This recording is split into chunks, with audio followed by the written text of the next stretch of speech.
say it like me, the most shady. Frankie, baby, fantastic. What's going on? It's your boy Frankie on football here. And look, man, as of late, I've been trying to stay interested in this show on FX, Aaron Hernandez, American Sports Story.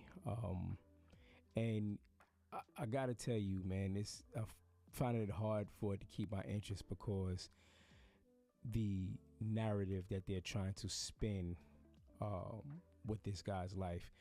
Let me just start from the beginning. First and foremost, FX be tripping. Like, I don't expect everyone to be Emmy or Oscar award winning actors and actresses. However, they are worse than Lifetime when it comes to finding the actors that resemble the people that they're trying to depict in these biopics, right? They are horrible. If anybody is familiar with FX's little 6-part or how many part series that they had of a show called Clipped, it was based off of the LA Clippers and Donald Sterling, that whole scandal that happened back in the days with CP3 and DeAndre Jordan and Blake Griffin, all of them, and him coming out as being a racist. All right, so the show was supposed to be based off of Donald Sterling, obviously, but you could tell it was told through the lens of the female that recorded him and no one else. You know what I'm saying? So you can make up of that what you want, but fast forward to this Aaron Hernandez show, you can tell they played on sort of the same spectrum with the story Clipped that they had gotten from the LA Clippers. So and the reason why I say that is if you remember some years back, I think it was actually before quarantine, maybe even around quarantine, 2020,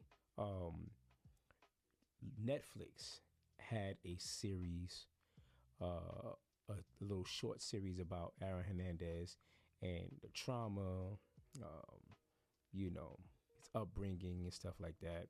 And if you can remember, in that show, there was one individual in the very first episode who was an ex-teammate of his that claimed that they had a sexual relationship with each other, a secret sexual relationship, of course, because he was a gentleman and he was implying that Aaron Hernandez had a lot of rage in him because he was a closeted homosexual. But he was the only person that claimed this throughout the entire series. Obviously, it's nothing that Aaron Hernandez could, confirm, obviously, because he's dead, right? So no one else in the entire documentary made such a claim.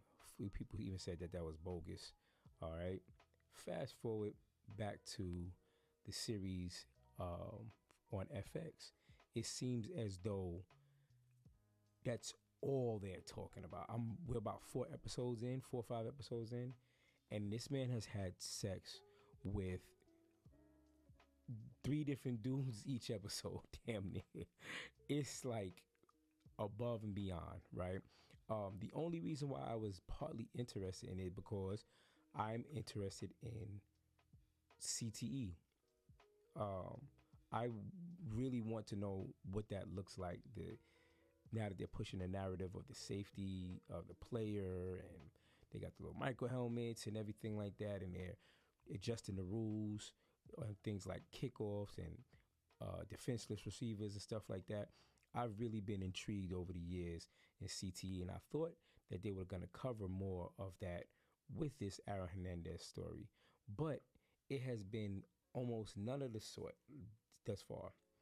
It's been all, again, this closeted homosexual that's raging bull because he just can't be himself in life. All right. And the reason why I say that is whack is because it still lacks accountability for the NFL. If that makes sense. They're still straying away from the possibility that this guy was off the rocker due to the amount of hits he took as a player growing up, right? You have a few scenes sprinkled in there here and there of him like kind of in a daze, blacking out from a play and stuff like that. But thus far, it's been very little of that, and just him hooking up with every Tom, Dick, and Harry that he meets. All right, which, for one, I don't know Aaron Hernandez. None of us do, but you can kind of call BS on this, because in the universe, you mean to tell me in the University of Florida that this guy, this stud, this star of a player was hooking up with all these dudes and ain't nobody ever said nothing? We got this one guy that made this claim in the very first episode of the Netflix series, and they created an entire series based off of that one guy's proclamations, that one guy's allegations. So, in all fairness to Aaron Hernandez, I don't know if he deserves for us to be fair, but to be honest with you, most people would tell it. This guy was a gentleman that raised up in the suburbs, didn't like to get bullied, got in with the wrong crowd, and instead of keeping it real that he was somewhat of a wannabe gangster from Bristol, Connecticut, and was in conjunction with a wannabe gangster, in conjunction with owning a gun and then owning several, to becoming to having a fetish and having that feeling of power. Instead of calling a spade and saying what this guy really is, you want to take this one proclamation from this one gentleman that claims that they had a sexual relationship and make that to be his entire being. I think it's completely whack.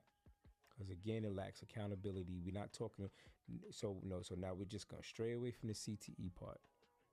And we're going to stray away from this. This may be the reason of why he was a loose cannon. Pardon the term, but off his rocker. And we just going to run with this gay narrative. And I mean, it's like, everything got to be dramatized for TV and stuff like that. But it's scenes in there like, him in his dorm room back in the University of Florida, whacking off to a guy that he met on a gay site, and, finishing on a computer. And who gave them that story? If Aaron Hernandez is alone in his room, who gave him that story? You understand what I'm saying? Who gave him the story? The guys, him hooking up with guys in the parking lot. And I mean, it's just, like I said, we're 4 episodes in and he done fucked 8 dudes. And you like, really, in the University of Florida?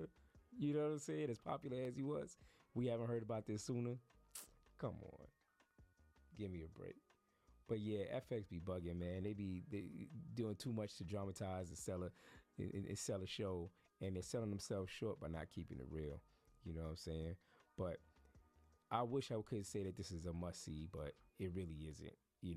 It's just one of those things that I, as a fan of football, fan of the game, and intrigued, like I said, by the CTE, I really wanted to know how they were going to explain that portion of it.